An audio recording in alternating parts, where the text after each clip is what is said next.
జవహర్ నగర్లోని హైడ్రా రెవెన్యూ అధికారులు పేద ప్రజల నివాసాలను నీలమట్టం చేస్తూ పేదల బతుకులు చిన్నాభిన్నం చేస్తున్న కాంగ్రెస్ సర్కార్కు ప్రజలు తగిన గుణపాఠం చెబుతారని మల్కాజ్గిరి పార్లమెంట్ సభ్యులు ఈటెల రాజేందర్ ఆగ్రహం వ్యక్తం చేశారు. జవహర్ నగర్లో ప్రజా సమస్యల సాధనకై భాజపా ఆధ్వర్యంలో ఏర్పాటు చేసిన పోరుబాట కార్యక్రమంలో ఆయన పాల్గొన్నారు. పేద ప్రజలు కష్టపడి నిర్మించుకున్న ఇళ్లను రెవెన్యూ అధికారులు లంచాలు అడిగి ఇవ్వకపోతే కూల్చివేయడం హేయమైన చర్య అని అన్నారు. పేద ప్రజల జీవితాలతో చెలగాటమాడుతూ కాంగ్రెస్ సర్కారు చేస్తున్న చర్యలు ప్రజలు గమనిస్తున్నారని అన్నారు. భాజపా ఆధ్వర్యంలో ఎంతోమంది పేదలకు ఇళ్లను నిర్మించినట్టు వెల్లడించారు. డంపింగ్ యార్డ్ మూలంగా జవహర్ నగర్ పరిసర ప్రాంతాల ప్రజలు తీవ్రంగా ఇబ్బందులు ఎదుర్కొంటున్నారని, చిన్నారులు, వృద్ధులు దుర్వాసన, దోమల మూలంగా రోగాల బారిన పడుతున్నారని అన్నారు. ప్రజలకు మౌలిక వసతులు కల్పించడంలో కూడా గత ప్రభుత్వాలు పూర్తిగా విఫలమయ్యాయని ఆరోపించారు. రాష్ట్ర ప్రభుత్వం, రెవెన్యూ అధికారులు తక్షణమే కూల్చివేతలు ఆపి పేద ప్రజలకు పట్టాలు ఇవ్వాలని ఆయన డిమాండ్ చేశారు. బాలాజీనగర్ డంపింగ్ యార్డును పూర్తిగా ఎత్తివేయాలని, ఇక్కడున్న సమస్యలను పరిష్కరించకపోతే బోరుబాట తప్పదని హెచ్చరించారు.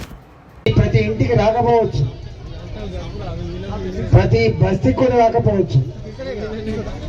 అయినా నా 25 ఏళ్ళ నా రాజకీయ చరిత్ర కావచ్చు, తెలంగాణ ఉద్యమ బిడ్డగా 14 ఏళ్ళు చేసిన ఉద్యమం కావచ్చు,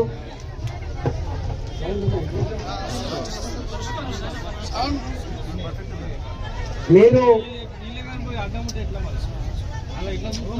నా 25 ఏళ్ళ రాజకీయ జీవితాన్ని చూసిన వాళ్ళుగా ఈ బిడ్డ రావాలని చెప్పి నేను భారతీయ జనతా పార్టీ ఎంపీ అభ్యర్థిగా వస్తే గొప్ప మెజారిటీతో గెలిపించిన వాళ్ళు, మీరు గొప్ప మెజారిటీతో గెలిపించిన తర్వాత దారపడ్డది మా ఇంటికి. బిడ్డ మా ఇల్లు కూలగొట్టడానికి వస్తున్నారు హైడ్రా వాళ్ళు. రెవెన్యూ అధికారుల వల్ల కంటి మీద కొనుక్కుండడం లేదు. మేము మా సొంత జాగాలో ఇల్లు కట్టుకున్నామంటే 5 లక్షలు 6 లక్షల రూపాయలు ఖర్చు పెడితే తప్ప ఇల్లు నిర్మించుకోలేకపోతున్నాం. గద్దె లెక్క వాలిపోతున్నది బిడ్డ. మేమందరం కూరగాయలు అమ్ముకొని బతికేటోళ్ళం, పళ్ళు అమ్ముకొని బతికేటోళ్ళం, చికెన్ సెంటర్లలో పనిచేసి బతికేటోళ్ళం, 4 ఇళ్లలో బట్టలు ఉతికి బతికేటోళ్ళం, 4 ఇళ్లలో బోలుతో బతికేటోళ్ళం. మా పిల్లల్ని ఇళ్లలో వదిలిపెట్టి మా భర్త పోతాడు ఆటో పట్టుకొని, కంపెనీకి పోతాడు నా భర్త, నేను కూడా కూలీ పని చేసుకొని బతుకు బిడ్డ అని చెప్పి వచ్చింది.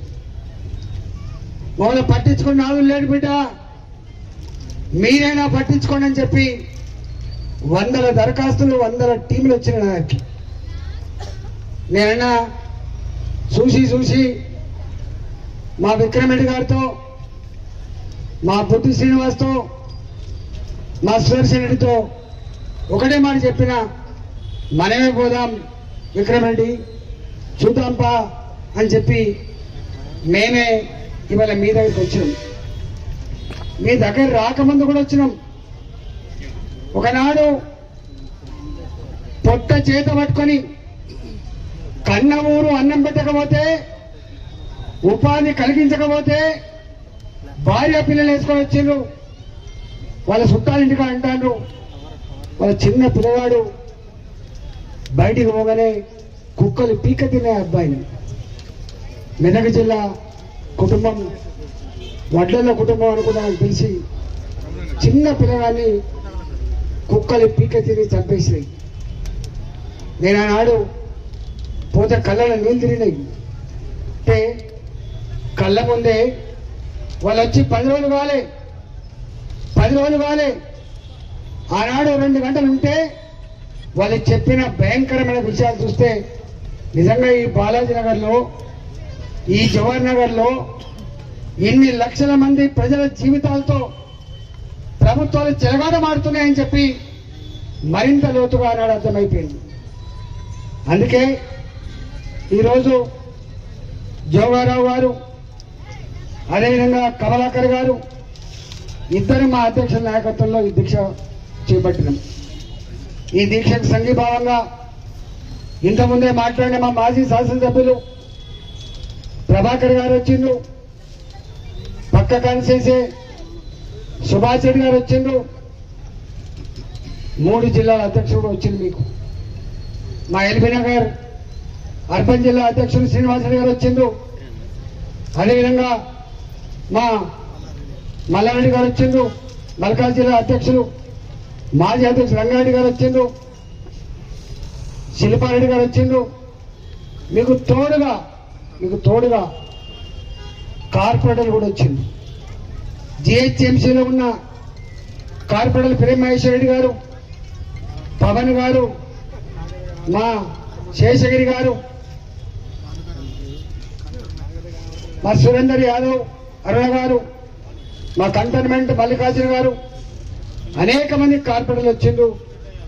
అనేక మంది సుంతా యాదవ్ గారు, అనేక మంది కార్పొరేటర్లు, మాజీ శాసనసభ్యులు, నాయకురాళ్ళు, పార్టీ నాయకులంతా కూడా మీకు అండగా వచ్చింది.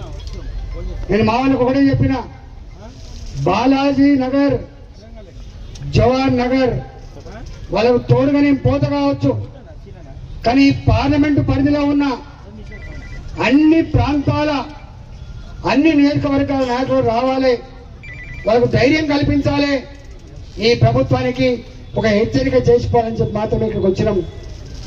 మేము ఇవాళ ఈ మాట్లాడుతున్న మాటలు మా వాళ్ళు ఇప్పటికే చాలా మాటలు మాట్లాడిండ్రు. నేను ఇవాళ మాట్లాడుతున్న మాటలు ఇక్కడ మఫ్టీలో ఉన్న ఇంటెలిజెన్స్ పోలీసు వాళ్ళు రాసుకపోయి నీ ముఖ్యమంత్రికి చెప్పాలి, నీ రెవెన్యూ మంత్రికి చెప్పాలి, నీ ప్రభుత్వానికి తెలియాలని చెప్పి కోరుతా ఉన్నా.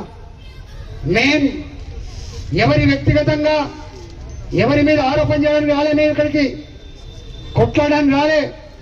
నేరుగా మేము వచ్చింది ఈ మూర్ఖపు దుర్మార్గపు గుడ్డి ప్రభుత్వం కళ్ళు తెరవాలి.